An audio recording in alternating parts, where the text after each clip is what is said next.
গরু চোরের মতো ঢুকলে কেন? সিবিআই আসছে আমাদের বাড়িতে, তাড়াতাড়ি একটা জমা দাও। সিবিআই কেন আসছে? আরে কদিন আগে একটা মেয়ে রেপ হয়ে মার্ডার হলো না, সেই কেসে সিবিআই আমাকে সন্দেহ করছে। এই কেলে করেছে?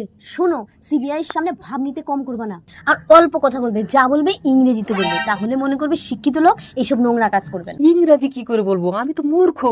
বেশি কিছু বলতে হবে না, বলবে yes no very good. Yes no very good. ছুটে এসে কোথায় লুকিয়েছিস? হ্যাঁ স্যার বলুন। তোর নাম কি রে?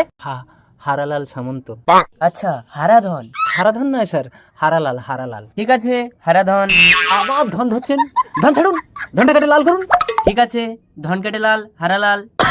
কদিন আগে একটি মেয়েকে রেপ করে মার্ডার করার কেসে আমরা তোকে সন্দেহ করছি। ইয়েস। আপনি একটু থামুন। তাহলে এ ব্যাপারে আর আমরা কাউকে সন্দেহ করছি না। নো। তাহলে আমরা তোর ফাঁসির ব্যবস্থা করি। Very good. ক্রিমিনাল। আমি